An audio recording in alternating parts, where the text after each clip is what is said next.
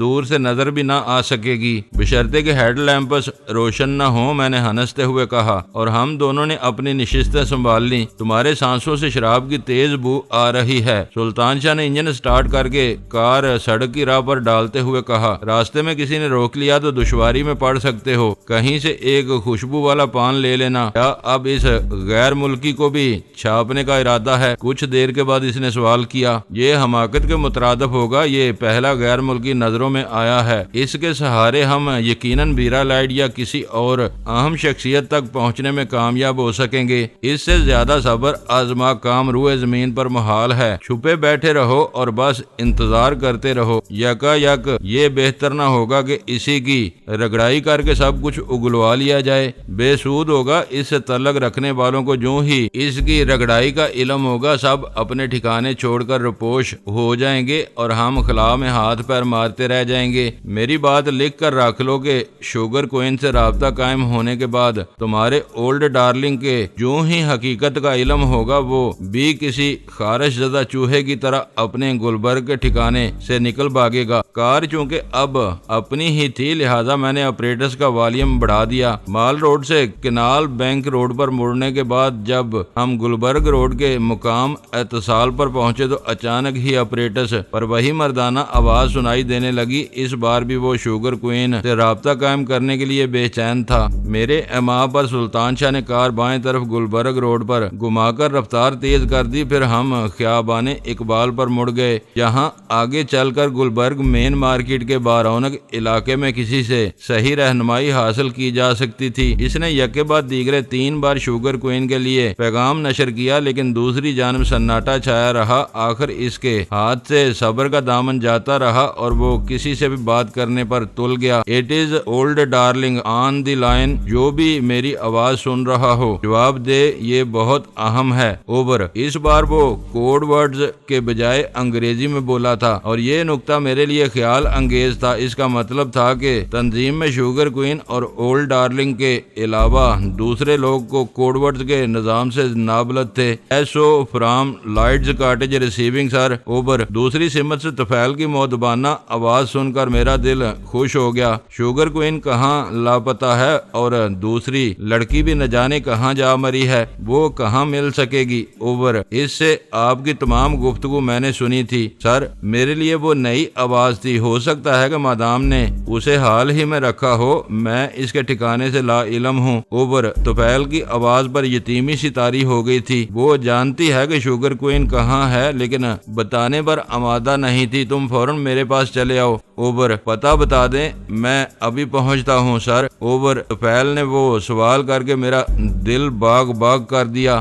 Old darling نے اپنا پتہ بتا کر گفتگو ختم کر دی۔ خدا بڑا مہربان ہے۔ اپریٹس کے خاموش ہوتے ہی سلطان شاہ درویشانہ انداز میں بڑبڑایا، صرف اس لیے تمہارے حاصل کیے ہوئے پتے کی تصدیق ہو گئی۔ میں نے اسے چھیڑا۔ مجھے یوں محسوس ہو رہا تھا جیسے اس وقت میرے ذہن پر سے ایک بڑا بوجھ ہٹ گیا ہو، بلکہ اس لیے کہ اللہ نے دونوں کے لیے کام پیدا کر دیا۔ تم گورے کی نگرانی کرنا، میں طفیل کو اس تک پہنچنے سے پہلے اٹھا لوں گا۔ بڑی حسرت ہے مجھے اس کے دیدار کی۔ میرے نزدیک اس وقت طفیل کا اغوا سب سے اہم ہے، لیکن مسئلہ یہ ہے کہ تم اسے کہاں رکھو گے۔ میں نے تشویش زدہ زدہ لہجے میں سوال کیا۔ وہ آسانی سے ہار ماننے والوں میں سے نہیں ہے، تمہاری کمزوری بھانپتے ہی فائدہ اٹھانے کی کوشش کرے گا۔ تم میرے ان دوستوں کو بھول رہے ہو جنہوں نے مجھے اسلحہ اور چوری کی ایک کار پچھلے چکر میں فراہم کی تھی۔ ایک تو کیا 10 طفیل بھی ان کی تحویل سے نہیں بھاگ سکیں گے۔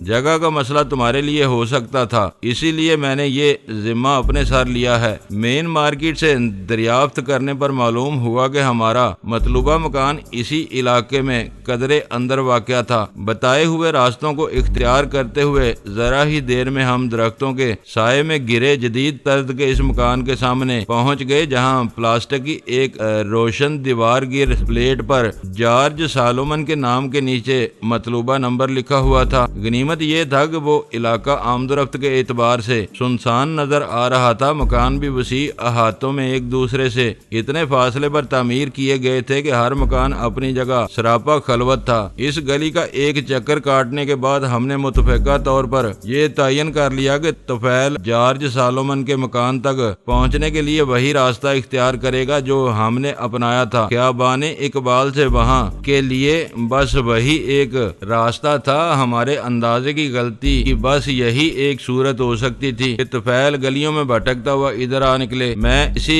گلی میں کار سے اتر گیا اور سلطان شاہ سرمئی کرولا اسی سمت میں لے گیا جدھر طفیل کے آنے کا امکان تھا۔ مجھے اپنی حماقت کا احساس ہوا اور میں نے کار کے پیچھے تقریباً دوڑ لگا دی۔ سلطان شاہ نے گاڑی نکڑ سے گھومنے کے بعد روک لی تھی۔ مجھے اپنی طرف آتے دیکھ کر وہ کچھ پریشان سا ہو گیا۔ گاڑی تم لیے جا رہے ہو، اگر وہ نکل ہی کھڑا ہوا تو میں اس کا پیچھا کیسے کر سکوں گا؟ میں نے قریب پہنچ کر سوال کیا۔ مجھے خیال آیا تھا لیکن مجبوری کے تحت خاموش رہا۔ میں بھی تو اسے کندھے پر لاد کر نہیں لے جا سکتا۔ وہ شرمندہ نظر آنے لگا تھا۔ وہ بھی پیدل تو نہیں آئے گا، اسے گاڑی سے اترنے کی مہلت ہی نہ دینا، وہی کار تمہارے کام آئے گی، یہ میرے پاس رہ جائے گی۔ بعض اوقات سامنے کی بات بھی سمجھ نہیں آتی۔ وہ ڈرائیونگ سیٹ سے اترتے ہوئے خفت امیز ہنسی کے ساتھ بولا، لو بس تم جاؤ، کہیں وہ نکل نہ جائے۔ وہ پہل تھی اور یہ دوسری سامنے کی بات ہے۔ میں بلا وجہ ہی ہنس پڑا۔ اب کیا ہوگا؟ اس نے حیرانگی کے عالم میں سوال کیا۔ طفیل سے نمٹنے کے بعد ہی میرا کام شروع ہوگا۔ اس کی اور طفیل کی گفتگو ہم نے خود سنی ہے۔ وہ گاڑی ہی میں رک کر طفیل کا انتظار کرے گا، اس سے پہلے کہیں نہیں جائے گا۔ ہاں یہ دھیان رکھنا کہ طفیل کے ساتھ بھی ٹرانسمیٹر ہوگا، اسے صحیح سالم حاصل کرنا تمہاری ذمہ داری ہے۔ سمجھ میں نہیں آتا کہ اس قدر کند ذہن ہونے کے باوجود میں اب تک کیسے بچا ہوا ہوں۔ وہ جلائے ہوئے انداز میں سر جھٹک کر بڑبڑایا، اس طرح تو ہم دونوں ہی ہم اثر اور ہم پایا ہیں، اصلاح بھی خود ہی کر لیتے ہیں۔ مجھے جب تک بتایا نہ جائے یا تجربہ نہ ہو جائے غلطی کا احساس ہی نہیں ہوتا۔ تمہاری جگہ میں ہوتا تو تمہارے پیچھے دوڑ لگانے کے بجائے کسی کونے خدرے میں گھس کر باقاعدہ نگرانی کا آغاز کر چکا ہوتا، جو طفیل کے آنے سے پہلے بالکل بے سود ہوتی۔ اگر طفیل کو تم اٹھا لے گئے تو وہ انتظار سے اکتا کر دوبارہ ٹرانسمیٹر لے بیٹھے گا۔ میں سوچ رہا ہوں کہ اس کی نوبت ہی نہ آنے دوں۔ میرا اندازہ ہے کہ وہ دونوں ہی ایک دوسرے کے لیے اجنبی ہیں۔ میرا بھی یہی خیال ہے، اس نے تائید کی، لیکن طفیل کو یہ اندازہ ضرور ہے کہ اولڈ اس سے برتر ہے۔ کیوں نہ میں طفیل بن کر اس سے جا ٹکراؤں؟ میں نے اس کی طرف دیکھتے ہوئے پرخیال لہجے میں کہا۔ وہ اچھل پڑا، بڑا انوکھا خیال ہے، ایک تیر میں دو شکار ہو جائیں گے۔ میں نے اس کی خوشی پر پانی پھیرنا مناسب نہ سمجھا۔ اگر میں طفیل بن کر اولڈ ڈارلنگ سے مل لیتا تو میرا وہ منصوبہ ادھورا رہ جاتا جو اس کو چارہ بنا کر مزید معلومات حاصل کرنے کے بارے میں تھا، لیکن اس سلسلے میں میرے ذہن میں ایک قابل عمل تجویز پہلے سے موجود تھی، لہٰذا میں خاموش ہی رہا۔ سلطان شاہ نے کسی بری گھڑی کے لیے اپنا پستول بھی میرے حوالے کر دیا۔ اس کی دانست میں اسے کسی ہتھیار کی ضرورت نہیں تھی، اور پھر طفیل سے بھی کچھ اسلحہ برآمد ہونے کے قوی امکانات تھے۔ ہم دونوں وہیں کھڑے باتیں کر رہے تھے کہ سامنے سے ایک گاڑی کی روشنیاں نمودار ہوئیں۔ اور سلطان شاہ نیچے بیٹھ کر ٹائر کا جائزہ لینے لگا۔ میں سگریٹ سلگائے کسی فرعون صفت زردار کی طرح لا تعلقانہ انداز میں کھڑا رہا۔ میری پشت روشنی کی جانب تھی، گلیاں سنسان پڑی ہوئی تھیں، لہٰذا میرا اندازہ بالکل درست نکلا اور آنے والی کار میرے قریب تھم گئی۔ اس کے ہیڈ لیمپس کی روشنی آگے گزر چکی تھی اور میں ایک مرتبہ پھر تاریکی میں تھا۔ سلطان شاہ بھی چونک کر یوں سیدھا ہوا جیسے اب تک اس کار کے وجود سے لا علم رہا ہو۔ آنے والی کار میں صرف ایک شخص ڈرائیونگ سیٹ پر براجمان تھا۔ اس نے بڑے نرم لہجے میں جارج سالومن کے مکان کا پتہ دہرا کر اس کا محل وقوع دریافت کیا اور میرے جواب دینے سے پہلے ہی سلطان شاہ نے پھرتی سے عقبی نشست پر سوار ہو کر پیچھے سے اس کا گلا دبوچ لیا۔ گاڑی کا انجن سٹارٹ تھا اور گیئر بھی بڑا ہوا تھا۔ اس ناگہانی گرفت سے بچنے کی جدوجہد میں سلطان شاہ کے شکار کا پاؤں ایکسیلیٹر پر سے ہٹا ہوگا کہ گاڑی تیزی سے آگے اچھلی، انجن بند ہوا اور کار رک گئی۔ میں اپنی جیب سے پستول نکال کر آگے لپکا اور سلطان شاہ کی خوفناک گرفت میں گراہٹوں کے ساتھ مچلتے ہوئے شخص کی داہنی کن پٹی پر پستول کے آہنی دستے سے ضرب لگائی۔ فوراً ہی اس کے اعصاب ڈھیلے پڑ گئے۔ ہم دونوں نے حیرت ناک صورت کے ساتھ اسے برابر والی نشست پر پائیدان میں لڑکا دیا۔ اس کے جسم کا اوپری حصہ منہ کے بل نشست پر ہی پڑا رہا۔ سلطان شاہ نے ڈرائیونگ سیٹ سنبھال لی اور انجن سٹارٹ کر کے آنن فانن میں وہاں سے رفو چکر ہو گیا اور میں آسودہ انداز میں سرمئی کرولا کی طرف ہو لیا۔ میں نے کار جارج سالومن کے مکان کے فاٹک کی طرف گھمائی تو ہیڈ لیمپس کی تیز روشنی کے باعث فاٹک کے پیچھے کچھ تحریک نظر آئی اور پہلے ہی ہارن پر ذیلی کھڑکی کے بجائے مین فاٹک تھوڑا سا کھول دیا گیا۔ اس میں سے گزر کر تندرست چوکیدار میری طرف آیا تھا۔ طفیل، میں نے کار کی کھڑکی میں سے سر نکال کر کہا اور اس نے واپس لوٹ کر پھرتی کے ساتھ فاٹک کھول دیا۔ میں نے کار آگے بڑھائی تو اس نے اپنا داہنا ہاتھ تعظیم کے انداز میں پیشانی تک لے جاتے ہوئے مجھے کار آگے عمارت تک بڑھا لے جانے کے لیے کہا اور میں نے دھڑکتے ہوئے دل کے ساتھ کار کی رفتار تیز کر دی۔ گاڑی پورچ کی طرف گھماتے ہوئے میں نے دور ہی سے اس تنومند اور دراز قامت سفید فام کو دیکھ لیا جو بے چینی کے ساتھ روشن برآمدے میں ٹہل رہا تھا۔ گاڑی رکتے ہی وہ برآمدے کی سیڑھیاں طے کر کے تیر کی طرح میری طرف آیا تھا۔ کہاں رہ گئے تھے؟ اس نے قریب آتے ہی ناخوشگوار تحکمانہ لہجے میں دریافت کیا۔ اس کی انگریزی صاف ستھری تھی لیکن لب و لہجہ انگریزوں جیسا نہیں تھا۔ اس نے جس اعتماد کے ساتھ مجھ سے وہ سوال کیا، اس کی بنا پر میں نے دل ہی دل میں اطمینان کا سانس لیا کہ وہ میرے اندازے کے مطابق طفیل کا صورت آشنا نہیں تھا اور آواز پر شبہ کرنا تقریباً ناممکن تھا کیونکہ میری اور طفیل کی آواز میں زیادہ فرق نہیں تھا۔ ویسے بھی آپریٹس پر ریڈیائی شور کے باعث اصل آواز خاصی حد تک مسخ ہو جاتی ہے۔ میں نے فوراً ہی حکم کی تعمیل کی۔ سر، میں نے کار سے اترتے ہوئے مؤدبانہ انداز میں کہا۔ اس سے مسافے کے لیے میں پیش قدمی کرنے کے بجائے اس کی پیش رفت کا منتظر رہا لیکن وہ ہاتھوں کو جنبش دیے بغیر منہ بنائے کھڑا رہا۔ مکان کی تلاش میں ضرور چند منٹ ضائع ہوئے ہیں، چلے آؤ، اس نے تیزی سے مڑتے ہوئے کہا اور سیڑھیاں عبور کر کے برآمدے سے گزرتا ہوا ایک دروازے میں داخل ہو گیا۔ میں نے بھی اس کی تقلید کر ڈالی۔ وہ وسیع ڈرائنگ روم تھا جہاں نشستوں کی ترتیب کچھ اس طرح تھی کہ ایک دوسرے کی مصروفیات میں مخل ہوئے بغیر بیک وقت کئی گروپ بیٹھ سکتے تھے۔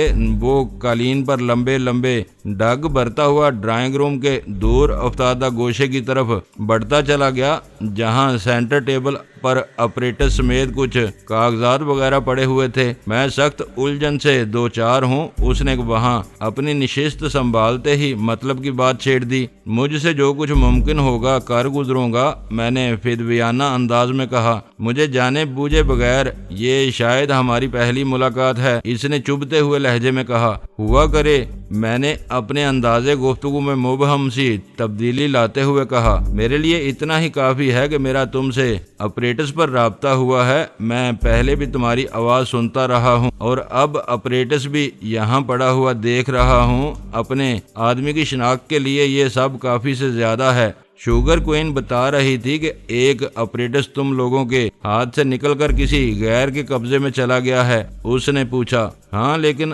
ہم اسے اور اس کی آواز کو اچھی طرح پہچانتے ہیں۔ شاید تم اسی لیے ہمیشہ کوڈ ورڈز استعمال کرتے رہے ہو؟ میں نے بے چینی محسوس کرتے ہوئے کہا۔ مجھے فکر لاحق ہونے لگی تھی کہ وہ اپنے کسی اہم پریشانی اور الجھن کو بھول کر فضول باتوں میں وقت کیوں برباد کر رہا تھا۔ یہاں کے لوگ میرے اندازے سے زیادہ چالاک اور پھرتیلے ثابت ہوئے ہیں۔ آج لاہور میں میرا ایک آدمی پکڑا گیا ہے، اس کی گاڑی میں 3 کلو کے قریب براؤن شوگر چھپی ہوئی ہے۔ پھر وہ ریسٹ واچ پر نگاہ ڈالتے ہوئے بولا، اب سے 40 منٹ پہلے تک وہ لوگ گاڑی سے مال برآمد نہیں کر سکے تھے، لیکن انہیں اپنی اطلاع پر اس قدر اندھا یقین ہے کہ وہ اسے چھوڑنے کی بجائے پرتشدد باز پرس پر اتر آئے ہیں۔ اگر وہ اسی قدر پر یقین ہیں تو مال ضرور برآمد کر لیں گے۔ میں نے تشویش زدہ لہجے میں کہا، براؤن شوگر کہاں چھپائی گئی ہے؟ وہ تحقیر امیز انداز میں ہنسا، انہیں دانتوں پسینے آ جائیں گے۔ وہ یورپ سے بذریعہ کار یہاں آیا تھا اور اس کی پیٹرول کی ٹینکی میں ایک ایسی محفوظ تہہ ہے جہاں اس نے مال چھپایا ہوا ہے۔ انہیں اسی لیے ناکامی ہو رہی ہے کہ یہ کام ڈیوڈ نے کسی کو اعتماد میں لیے بغیر اپنے ہاتھوں سے انجام دیا تھا، لیکن میں نے سنا ہے کہ یہاں 3rd ڈگری کے استعمال پر کوئی پابندی نہیں ہے۔ اگر اسے بدترین تشدد کا نشانہ بنایا گیا تو وہ کب تک زبان بند رکھ سکے گا؟ اور اس کی رہائی تمہارے لیے بہت اہم ہے۔ دراصل وہ میرے ملک کا ایک اہم افسر ہے۔ مال برآمد نہ ہونے کی وجہ سے ابھی تک کسٹم انٹیلیجنس والوں نے اس کی گرفتاری کی خبر روکی ہوئی ہے۔ اگر اس خبر کی تشہیر ہو گئی تو وہ اور اس کا گھرانہ برباد ہو جائے گا۔ میرا خیال ہے کہ میں یہ کام سر انجام دے سکوں گا، میں نے پرخیال لہجے میں کہا، لیکن اس کے لیے شوگر کوئین کی اجازت ضروری ہے۔ پھر وہی بات آ گئی۔ وہ جلائے ہوئے لہجے میں بولا، میں کہہ رہا ہوں کہ اس وقت ایک ایک لمحہ قیمتی ہے۔ تم معاملے کی نزاکت کو نہیں سمجھ رہے ہو۔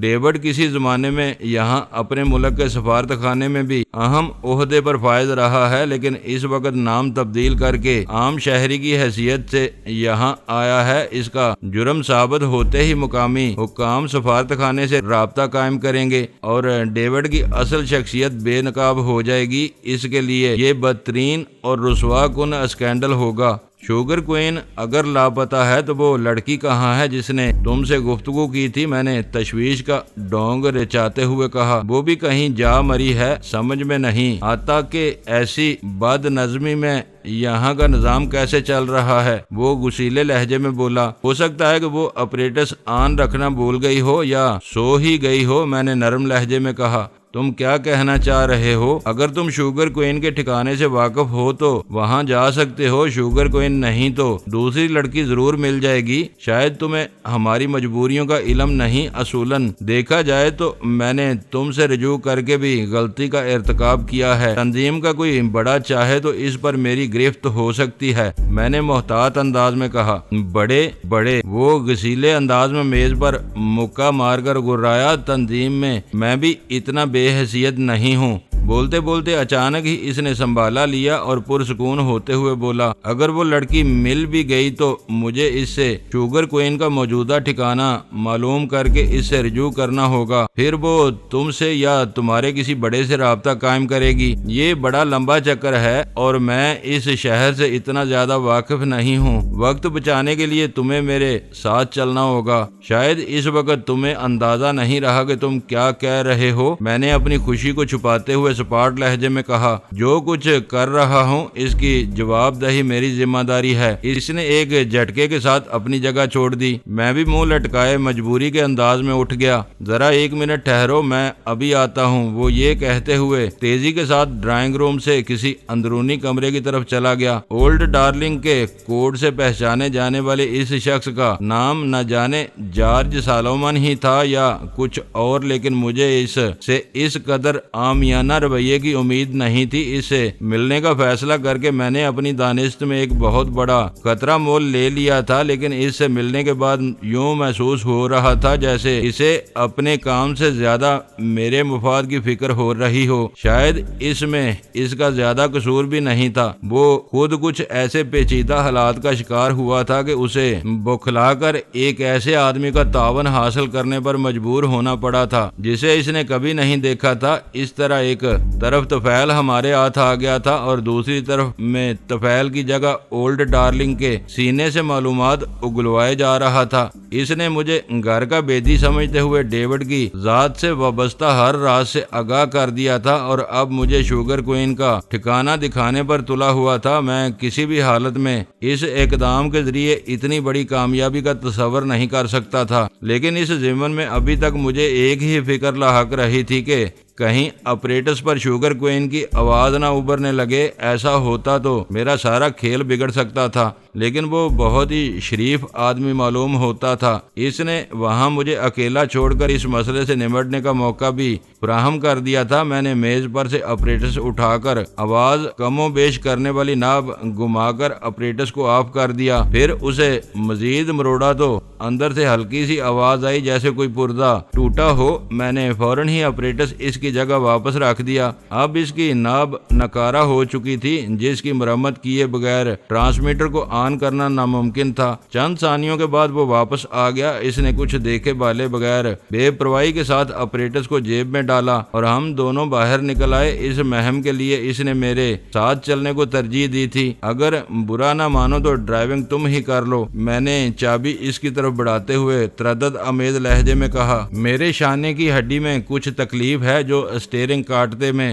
حارج ہوتی ہے۔ اس نے مجھے گھورتے ہوئے میرے ہاتھ سے چابی لے لی اور تنک کر ڈرائیونگ سیٹ کی طرف چلا گیا۔ شاید میری فرمائش سے اس کا احساس برتری مجروح ہوا تھا۔ تقریباً 10 منٹ کی ڈرائیونگ کے بعد ایک سڑک پر اس نے کار کی رفتار دھیمی کی تو میں ہوشیار ہو کر بیٹھ گیا۔ کیا اس کا مکان آ گیا؟ میں نے پرسکون لہجے میں سوال کیا۔ ہاں، وہ داہنی طرف دوسرا چوبی پھاٹک اسی کے بنگلے کا ہے، اس نے رواداری میں کہا، اور میں نے پھرتی کے ساتھ جیب سے پستول نکال لیا۔ میرا خیال ہے کہ اب سیدھے ہی نکل چلو، میں نے سرد لہجے میں کہا۔ میرے لہجے پر اس نے چونک کر سر گھمایا تو نگاہ میرے ہاتھ میں دبے ہوئے مہلک ہتھیار پر پڑی اور اس کی آنکھیں غصے سے پھیل گئیں۔ چہرہ چکندر کی طرح سرخ ہو گیا۔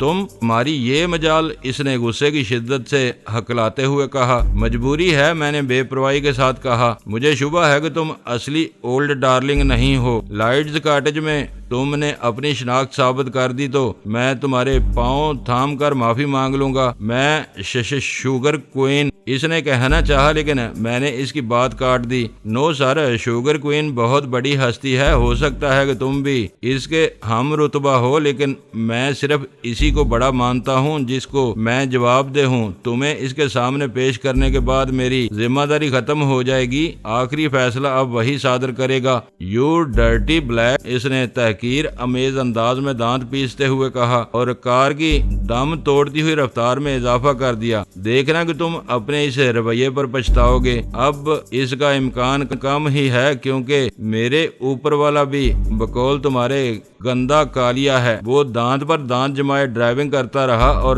میں وقفے سے اسے راستے کے بارے میں ہدایت دیتا رہا۔ اس وقت میرا ذہن بہت تیزی کے ساتھ کام کر رہا تھا اور میں یہ سوچ رہا تھا کہ اپنے اس غیر متوقع شکار کے ساتھ کیا سلوک کروں اور اسے کہاں لے جاؤں۔ پھر اچانک ہی ڈیش بورڈ کے خانے میں پڑے ہوئے میرے اپریٹس سے آواز بلند ہوئی، sugar queen calling old darling over.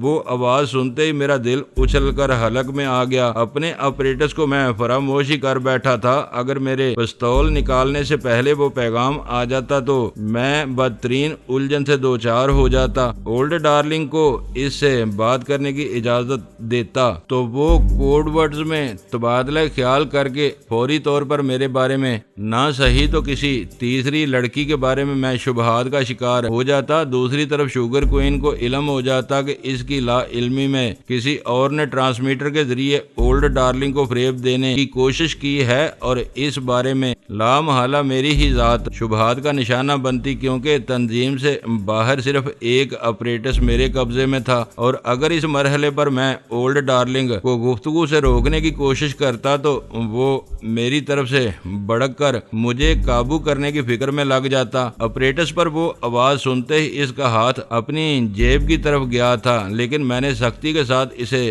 روک دیا۔ نہیں، اس سفید کتیا کو بھونکنے دو اور صرف وہی کرتے رہو جو میں کہہ رہا ہوں، میں نے پستول کی نال اس کی پسلیوں سے لگاتے ہوئے کہا، اور وہ مجھے قہر بار نظروں سے گور کر رہ گیا۔ اس کے لیے 3 بار پیغام نشر ہوا، پھر خاموشی چھا گئی۔ پھر جو ہی کار ایک ویران سڑک پر نکلی، میں نے اسے کار روکنے کا حکم دیا۔ اس نے زبان سے کچھ کہے بغیر تحقیر آمیز نگاہوں سے میری طرف دیکھا اور گیئر نیوٹرل کر کے آہستگی کے ساتھ بریک پیڈل پر پاؤں رکھ دیا۔ کار تھمنے سے لہجہ بھر قبل جب اس کی پوری توجہ سڑک پر مرکوز تھی، میں نے پوری قوت سے اس کی کن پٹی پر پستول کا دستہ رسید کیا اور وہ غضبناک گراہٹ کے ساتھ اسٹیئرنگ پر جھکتا چلا گیا۔ اسے ڈرائیونگ سیٹ سے ہٹا کر میں نے وہ نشست سنبھال لی اور کار آگے بڑھا دی۔ میں نے اسے پوری طرح زیر کر لیا تھا اور اب وہ میرے رحم و کرم پر تھا۔ میرے پاس کوئی ایسا ٹھکانہ نہیں تھا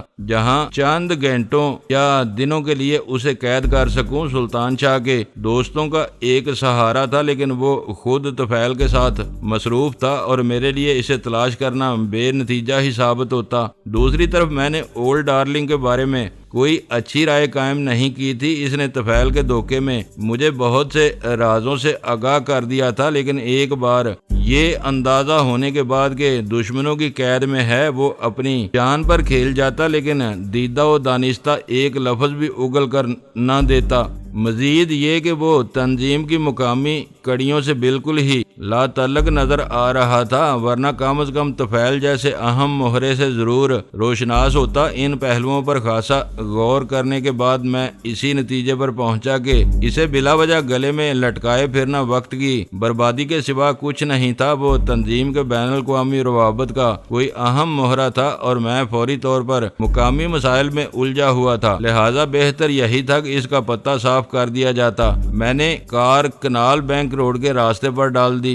رات ڈال رہی تھی اور وہ کراچی نہیں لاہور تھا۔ مضافاتی سڑکیں بڑی حد تک ویران ہو چلی تھیں۔ شہر میں بھی کچھ زیادہ رونق نظر نہیں آ رہی تھی کہ کنال بینک روڈ پر میں نے ایک جگہ معقول ویرانہ دیکھ کر اندھیرے میں کار روک دی۔ میرے پاس کرائے کی کار تھی اور میں اسے گندا نہیں کرنا چاہتا تھا، لہذا میں نے اولڈ ڈارلنگ کو کالر سے پکڑ کر نیچے گھسیٹ لیا۔ پھر میں نے اپریٹس سمیت اس کی جیبوں سے ہر چیز نکال کر اس کے بائیں پہلو میں گولی اتار دی۔ گولی لگتے ہی اس کا وجود بری طرح اچھلا تھا، لیکن میں اس کا انجام دیکھنے کے لیے وہاں ٹھہرنے کی ہمت نہ کر سکا، کیونکہ میرا پستول بے آواز نہیں تھا۔ مجھے ڈر تھا کہ کہیں دھماکے کی آواز پولیس کی کسی گشتی پارٹی کی توجہ ادھر مبذول نہ کرا لے۔ پہلے تو میرا ارادہ یہ تھا کہ اسے ہلاک کر کے نہر میں پھینک دوں گا، لیکن ویرانے میں ہولناک دھماکے کی گونج سننے کے بعد میں وہاں رکنے کی ہمت نہ کر سکا۔ وہاں سے خاصی دور نکلنے کے بعد میں نے کار واپس گھمائی اور شہر کی طرف ہو لیا۔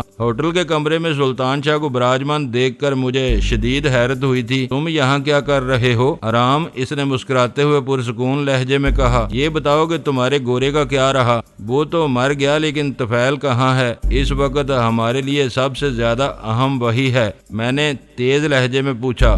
گورا مر گیا لیکن طفیل زندہ ہے۔ اسے کچھ زیادہ ہی چوٹ آ گئی تھی، میری واپسی تک ہوش میں نہیں آ سکا تھا، لہذا اسے ایک دوست کے حوالے کر آیا ہوں۔ مجھے اس سے زیادہ تمہاری فکر تھی۔ باہر رہ کر دشمن کا مقابلہ کرنا آسان ہوتا ہے، اس کے گھر میں گھس کر جیتنے کے لیے بہت ہوشیاری اور مکاری کی ضرورت ہوتی ہے۔ اور دوسرا سبق کیا ہے؟ میں نے مضحکانہ لہجے میں پوچھا۔ سبق نہیں، میں صرف یہ کہنا چاہ رہا تھا کہ تمہارا کام زیادہ خطرناک اور مشکل تھا، اس وجہ سے مجھے اپنے شکار سے زیادہ تمہارے بارے میں فکر لاحق تھی کہ کہیں شکار کرنے کے بجائے خود شکار نہ ہو گئے ہو، جبکہ میری کارکردگی اور طفیل کے انجام سے تم بخوبی واقف تھے۔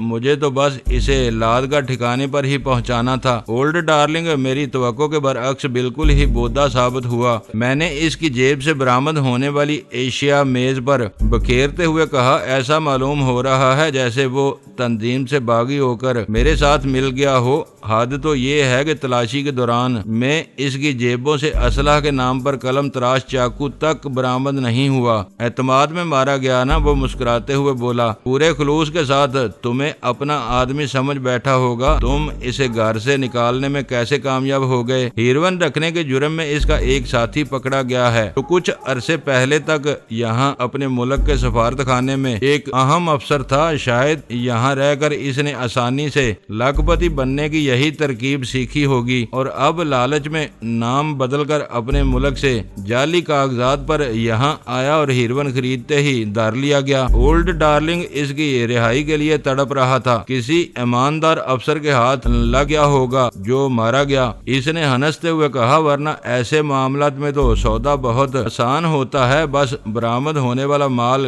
کلو سے گھٹ کر گراموں میں رہ جاتا ہے، کچھ لینے دینے کی ضرورت بھی پیش نہیں آتی۔ مسئلہ یہ بھی ہے کہ گرفتاری کے باوجود مال ابھی تک برآمد نہیں ہوا۔ وہ اسی لیے شوگر کوئن کی تلاش میں تھا کہ اس کے رسوخ کو بروئے کار لا کر ڈیوڈ کو رہائی دلوا سکے۔ اس فکر میں نہ صرف وہ خود مارا گیا بلکہ طفیل بھی ہماری تحویل میں آ گیا، اس نے تبصرہ کیا۔ یہی نہیں بلکہ شوگر کوئن کی قیامگاہ کی نشاندہی بھی کر گیا۔ میرا انکشاف سن کر وہ حیرت اور مسرت سے اچھل پڑا اور میں اسے اپنی رویداد سناتے ہوئے میز پر پھیلے ہوئے سامان کا جائزہ لینے لگا۔ متوفی کی جیبوں سے جو کچھ برآمد ہوا وہ میرے لیے بالکل بے مصرف تھا۔ مقامی کرنسی سکوں، ایک سادہ ڈائری اور رومال کے علاوہ چند رکے تھے جن پر کچھ حساب کتاب درج تھا۔ کرنسی اور سکے نکال کر میں نے باقی سامان کو دیا سلائی دکھا دی۔ سلطان شاہ نے طفیل کی گاڑی کے بارے میں عقل مندی سے کام لیا تھا اور اسے ہوٹل سے دور ایک ایسے علاقے میں چھوڑ دیا تھا جہاں اس کی دانست میں کئی روز تک بھی کسی کو کسی لاوارث گاڑی کی موجودگی کا شبہ تک نہ ہوتا۔ میرا خیال تھا کہ اس کار کو ہم کسی برے موقع یا خطرناک مہم میں استعمال کر سکتے تھے۔ میرا ارادہ فوری طور پر طفیل کی طرف روانگی کا تھا، لیکن سلطان شاہ نے احتجاج کیا کہ وہ میرے انتظار میں بھوکا بیٹھا ہوا تھا، لہٰذا ہم نے ہوٹل کے کمرے ہی میں کھانا منگوا لیا۔ ویسے تو میں اس بار بہت توقعات لے کر لاہور آیا تھا اور میرا خیال تھا کہ میں تنظیم کی جڑوں پر کاری ضرب لگانے میں کامیابی حاصل کر لوں گا، لیکن تصویر کی موت نے میری ساری امیدوں پر پانی پھیر دیا تھا۔ میں اپنے مشاہدات اور معلومات کی روشنی میں شروع ہی سے یہ نظریہ قائم کیے بیٹھا تھا کہ ہیروئن فروشی کا وہ منظم اور گنونا کاروبار تصویر اور توقیر مل کر چلا رہے تھے، لیکن اس بار میرے سارے اندازے غلط ثابت ہو گئے تھے۔ طویل جدوجہد کے بعد تصویر سے مل بیٹھنے کا موقع آیا تو اسے کسی عام مہرے کی طرح نہایت بے دردی کے ساتھ راستے سے ہٹا دیا گیا اور پل بھر میں اس کے اپنوں نے اس سے یوں بیگانوں کی طرح آنکھیں پھیر لی جیسے روئے زمین پر اس کا کبھی وجود ہی نہ رہا ہو۔ فقیر کے بارے میں اس نے بتا ہی دیا تھا کہ وہ ملک سے ہزاروں میل دور اوٹاوا میں بیٹھا ہوا تھا۔ اس کے بعد بڑی ماں کی صورت میں میرے گھرانے کی ایک آخری کڑی باقی رہ گئی تھی، لیکن ان کے بارے میں لائٹز کاٹیج والوں نے ایسا سنگ دلانہ رویہ اختیار کیا تھا کہ ان کے وجود ہی سے منکر ہو گئے تھے۔ دوسری طرف وہ پر اسرار شخص سامنے آیا تھا جو تصویر کے قتل کا ذمہ دار تھا۔ وہ نہ جانے کون تھا، لیکن میرے لیے اس نے ابتدا ہی سے توقیر کا نام اختیار کیا ہوا تھا اور بظاہر تنظیم کا سربراہ معلوم ہوتا تھا۔ تصویر کو کھو دینے کے بعد بھی خوشی کی بات یہ تھی کہ ایک طرف طفیل جیسا اہم موہرہ ہمارے قبضے میں آ گیا تھا، دوسری طرف شوگر کوئن کا ٹھکانہ میری نگاہوں میں آ گیا تھا۔ یہ دو بڑی کامیابیاں تھیں جو تنظیم کی بیخ کنی میں اہم کردار ادا کر سکتی تھیں۔ یہ آن کیوں نہیں ہو رہا؟ سلطان شاہ نے اولڈ ڈارلنگ والے آپریٹس پر تباہ آزمائی کرتے ہوئے سوال کیا۔ میں نے اس کا سوئچ نکارا کر دیا تھا، مرمت کے بعد بھی قابل استعمال ہو جائے گا۔ یہ اچھا ہوا، اب ہم دونوں ہی ہر وقت باخبر رہ سکیں گے۔ کسی ناگزیر ضرورت کی صورت میں آپس میں رابطہ بھی قائم کیا جا سکے گا۔ اس کے استعمال کا طریقہ تو معلوم ہی ہے تم کو، بس یہ یاد رکھنا کہ تمہارا کوڈ ایکس اور میرا وائی ہوگا۔ تیسرا آپریٹس مل گیا تو بابی کو زیڈ بنا دیں گے، وہ ہنستے ہوئے بولا۔ اس کی زبان سے غزالہ کا ذکر سنتے ہی میں مضطرب ہو گیا۔ لاہور آنے کے بعد میں اپنی مصروفیات میں اس قدر الجھا ہوا تھا کہ اس کے بارے میں سوچنے کا موقع ہی نہ مل سکا تھا، اور اب اس کا ذکر آتے ہی اپنے وجود میں شدت کے ساتھ کسی کمی اور خلا کا احساس ہونے لگا تھا۔ کہاں کھو گئے؟ مجھے خاموش پا کر سلطان شاہ نے شرارت امیز انداز میں ٹوکا۔ ابھی کھونے کی فرصت نہیں ہے، فارغ ہو گئے ہو تو بس جلدی اٹھو، میں نے اس موضوع کو ٹالتے ہوئے کہا، اور پھر ہم دونوں ہی اٹھ گئے۔ سلطان شاہ کی رہنمائی میں بادامی باغ کے علاقے میں اس کے دوستوں کی رہائش رہائش گاہ پر پہنچا تو یہ دیکھ کر خوشی ہوئی کہ ان کا متوسط انداز کا مکان کسی گنجان علاقے میں واقع نہیں تھا۔ آبادی سے الگ تھلگ کیوں رہتے ہیں یہ لوگ؟ میں نے کار قدرے آگے لے جا کر روکتے ہوئے سوال کیا۔ قبائلی لوگ ہیں، ان کی سرگرمیاں عیالدار شہریوں کے لیے بلا وجہ تجسس کا باعث بنتی ہیں۔ یوں الگ تھلگ نہ رہیں تو روز ہر بات کا ایک افسانہ تراش لیا جائے گا۔ افغان مہاجروں نے ان بیچاروں کو بڑا بدنام کیا ہوا ہے۔ ان سے کیا تعلق نکل آیا تمہارے لوگوں کا؟ اپنی مٹی سے رشتہ توڑ کر آدمی بے حجاب ہو جاتا ہے۔ وہ سنجیدگی کے ساتھ کہنے لگا، زندہ رہنے اور زندگی کی دوڑ میں آگے بڑھنے کے لیے ہر وہ کام کار گزرتا ہے جو اپنے وطن اور اپنے لوگوں کے درمیان رہتے ہوئے سوچ بھی نہیں سکتا۔ یہ لاکھوں کی تعداد میں آئے ہوئے ہیں، ان میں چور، ڈاکو، دہشت گرد اور منشیات فروش شاید چند ہزار بھی نہ ہوں گے، لیکن ان کی وجہ سے مظلوم بھی بدنام ہو رہے ہیں۔ مشکل یہ ہے کہ ان کی وضاقتہ اور بول چال ہم سے ملتی جلتی ہے، لہذا ان کی برائیاں ہمارے کھاتے میں چلی جاتی ہیں اور شہروں میں ہر جگہ ہمارے آدمیوں کو شکوک کی نظروں سے دیکھا جانے لگا ہے۔ تم تو تقریر بھی اچھی خاصی کر لیتے ہو، میں نے ہنس کر کہا۔ تم مذاق کر رہے ہو، لیکن یہ حقیقت ہے کہ جب میں ہیروئن فروشی کا منصوبہ بنا کر گاؤں سے کراچی آنے کے لیے پر تول رہا تھا تو میرے ایک دوست نے کہا تھا کہ کسی جماعت میں شریک ہو جاؤں۔ اس کا کہنا تھا کہ مقدر نے ساتھ دیا تو سیاست کھلتے ہی ایسے وارے کے نیارے ہوں گے کہ سارے منصوبے بھول جاؤں گا۔ اسی اثناء میں ہم مطلوبہ مکان کے دروازے پر پہنچ گئے۔ سلطان شاہ نے کنڈی ہلا کر دستک دی اور میں دل ہی دل میں اس کی سادگی سے کہی ہوئی بات کا وزن کرنے لگا۔ دروازہ کھول کر ایک دراز قامت اور صحت مند قبائلی نے ہمارا استقبال کیا تھا۔ اندر اس کا ایک ساتھی بھی چارپائی پر دراز تھا۔ اندر پہنچنے کے بعد ان میں جن فکروں کا تبادلہ ہوا، ان سے یہ اندازہ لگانا مشکل نہیں تھا کہ وہ سلطان شاہ سے خاصے بے تکلف تھے۔ ہم تو سمجھ رہے تھے کہ تم صبح ہی واپس لوٹو گے۔ میں اپنے مہمان کو تم پر زیادہ دنوں تک بوجھ نہیں بنانا چاہتا۔ سلطان شاہ نے ہنستے ہوئے کہا، ہوش میں آیا یا نہیں؟ ہوش میں نہ آتا تو اچھا ہوتا۔ ان میں سے ایک برا سا منہ بنا کر بولا، ایسی دھمکیاں دے رہا تھا جیسے یہاں اسی کا حکم چلتا ہو۔ تمہارا خیال نہ ہوتا تو اس کے منہ سے خون کی دھاریں بہا دیتا۔ یہ حسرت تم اب پوری کر سکو گے، میں نے اسے دلاسا دیا۔ کھانا دیا تو لات مار کر تھالی الٹ دی تھی۔ وہ کہہ رہا تھا کہ اسی وقت سے ہاتھ پیر باندھ کر اسے ایک کوٹھڑی میں ڈالا ہوا ہے، وہاں اندھیرے میں چوہوں نے دماغ درست کر دیا ہوگا۔ سلطان شاہ نے ایسا جاندار کہکہا لگایا جیسے وہ کارروائی اسے بہت پسند آئی ہو۔ وہ کوٹھڑی تک ہماری رہنمائی کر کے الٹے قدموں واپس چلا گیا اور سلطان شاہ نے بڑھ کر کنڈی کھول دی۔ اندھیرے میں اندر سرسراہٹیں سنائی دے رہی تھیں، اسی کے ساتھ موہوم سی گٹی گٹی آوازیں بھی ابھر رہی تھیں۔ سلطان شاہ نے سوئچ آن کر کے کوٹھڑی میں روشنی کی تو طفیل مضحکہ خیز حالت میں فرش پر پڑا ہوا نظر آیا۔ گور اندھیرے میں روشنی ہوتے ہی اس نے آنکھیں بینچ کر بند کر لی تھیں اور اس کے بدن پر سے کئی چوہے اچھل کر سازو سامان کے پیچھے جا چھپے تھے۔ کوٹھڑی کی حالت سے ظاہر ہو رہا تھا کہ اسے فاضل یا ناکارہ سامان کے اسٹور کے طور پر استعمال کیا جاتا رہا تھا۔ چند ثانیوں بعد طفیل نے آنکھیں کھولی تو وہاں قہر کے کوندے لپک رہے تھے۔ اس کے دونوں ہاتھ پشت پر بندھے ہوئے تھے، ٹخنے بھی آپس میں ملا کر مضبوطی سے باندھ دیے گئے تھے۔ منہ میں کپڑا ٹھونس کر غالباً اوپر سے رومال باندھ دیا گیا تھا۔ فرش پر ایک طرف ٹوٹی ہوئی پلیٹ اور تھالی پڑی ہوئی تھی اور طفیل کے لیے لایا جانے والا کھانا چوہوں کے میدوں میں منتقل ہو چکا تھا۔ سلطان شاہ نے بڑھ کر اس کے منہ پر سے رومال کھول کر دانے میں ٹھونسا ہوا کپڑا نکال دیا اور طفیل فوراً ہی گالیاں ایجاد کرنے والے کمپیوٹر میں تبدیل ہو گیا۔ غصے کے عالم میں وہ اپنی حالت کو بھی فراموش کر چکا تھا۔ میں طنزیہ مسکراہٹ کے ساتھ اس کی ہرزہ سرائی سنتا رہا، لیکن سلطان شاہ ایک نازک سی گالی پر بھڑک گیا۔ اس کی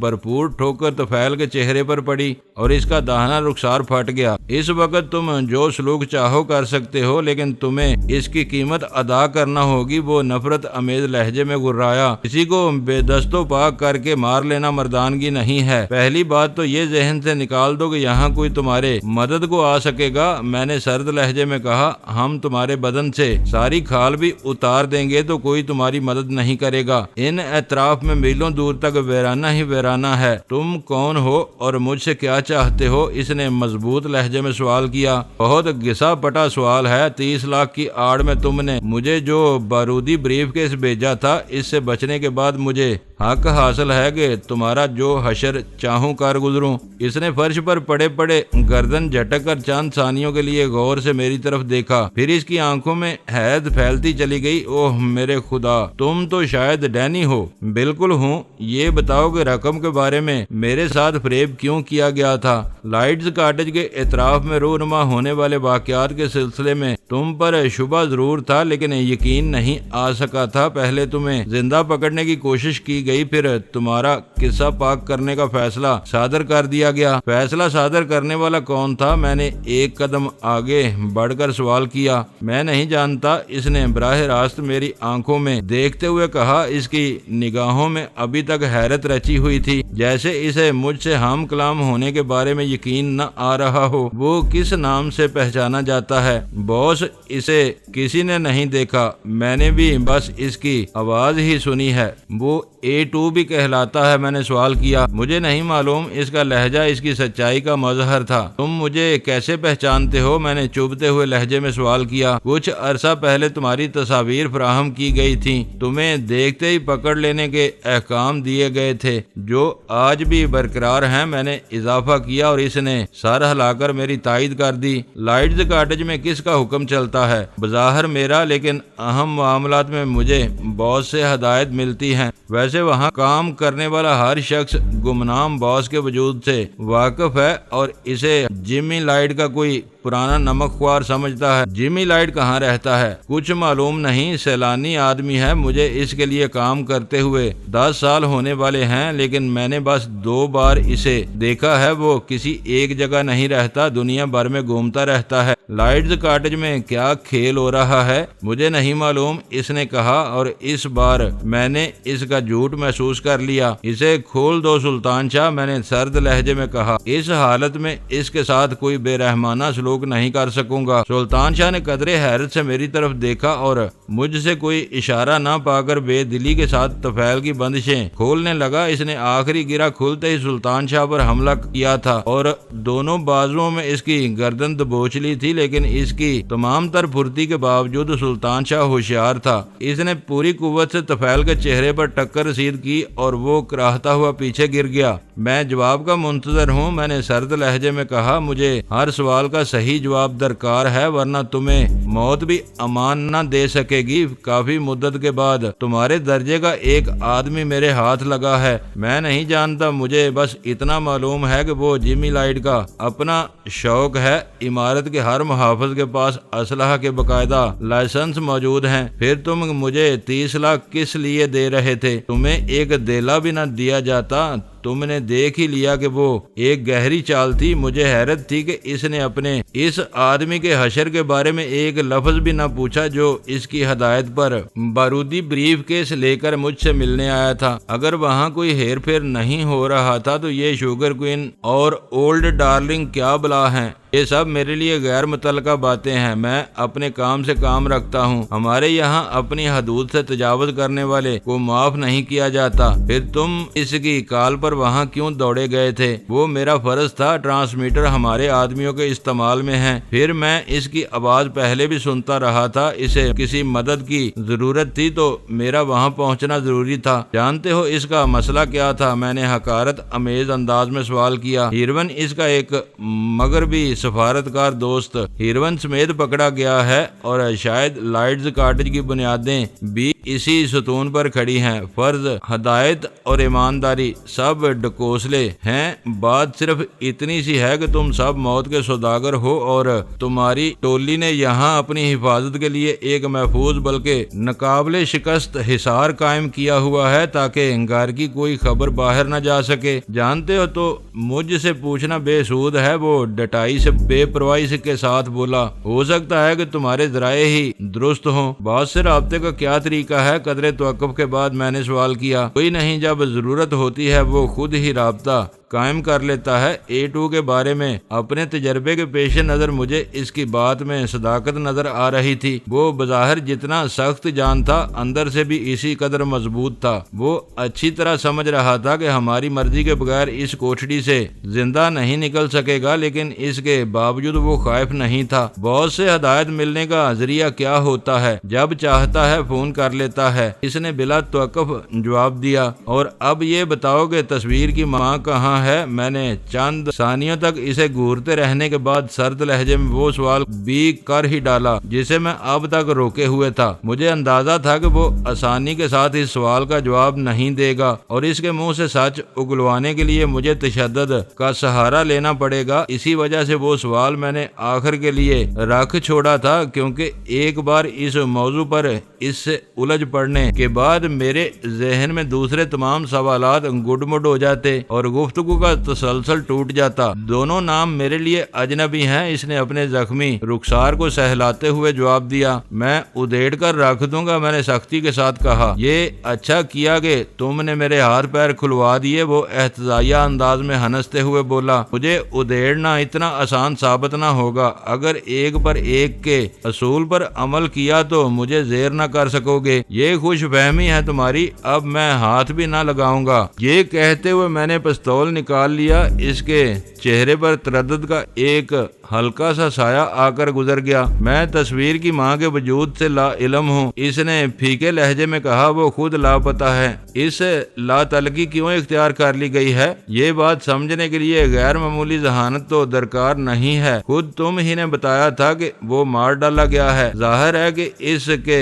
قتل کے پیچھے کسی نہ کسی ناپسندیدہ واقعے کی کارفرمائی رہی ہوگی۔ ایسے حالات میں اس سے اپنا تعلق ظاہر کر کے پریشانیوں کے سوا اور کیا مل سکے گا؟ ابھی تم مار دیے جاؤ تو تمہارے ساتھ بھی یہی سلوک ہوگا۔ ہوا کرے، وہ شانے اچکا کر بولا۔ مرنے کے بعد آدمی ان سب فکروں سے آزاد ہو جاتا ہے۔ کفن سرکاری ہو یا درباری، 2 گز زمین ہر ایک کو مل جاتی ہے۔ کام کرنے کے لیے اتنا ہی کافی ہے کہ زندگی میں ہر آسائش فراہم کی جاتی ہے۔ تقریر بند کرو، سلطان شاہ پہلی بار دخل اندازی کرتے ہوئے غسیلی آواز میں گرایا۔ تصویر کی ماں کے بارے میں جو پوچھا گیا ہے اس کا جواب دو۔ وہ کچھ کہنے کے بجائے چیلنج کرتی ہوئی تحقیر امیز نگاہوں سے اس کی طرف دیکھنے لگا، اور سلطان شاہ کی کھوپڑی سلگ اٹھی۔ وہ کسی بھوکے درندے کی طرح طفیل پر ٹوٹ پڑا۔ طفیل پہلے سے تیار تھا۔ اس نے سلطان شاہ کو اپنے ہاتھوں پر روکنے کی کوشش کی، لیکن وہ کسی جونک کی طرح اس سے لپٹ گیا۔ اس کی 2-3 ہی ٹکروں میں طفیل کے اوسان خطا ہو گئے۔ وہ مدافعانہ انداز برقرار رکھتا تو شاید سلطان شاہ اسے بری طرح رگید کر رکھ دیتا، لیکن اسے فوراً ہی ہوش آ گیا، اور پھر سلطان شاہ کے ستارے گردش میں آ گئے۔ اگر میں گولی چلانے کی دھمکی نہ دیتا تو وہ سلطان شاہ کو نیچے گرا لیتا۔ میرے للکارنے پر وہ زور آزمائی فوراً ہی موقوف ہو گئی، اور سلطان شاہ بڑبڑاتا ہوا پیچھے ہٹ آیا۔ مجھے جو کچھ معلوم تھا وہ تم سن چکے ہو۔ چند ثانیوں کے توقف کے بعد طفیل اپنے چڑھتے ہوئے سانسوں کو قابو کرتے ہوئے بولا، بہتر یہ ہوگا کہ اب میری راہ نہ روکو۔ یہ نہ سمجھو کہ ہم نے تمہیں مہمان کے طور پر مدعو کیا تھا، میں نے تلخ لہجے میں کہا۔ بڑی ماں کا سراغ بتائے بغیر تم یہاں سے زندہ سلامت واپس نہیں لوٹ سکو گے۔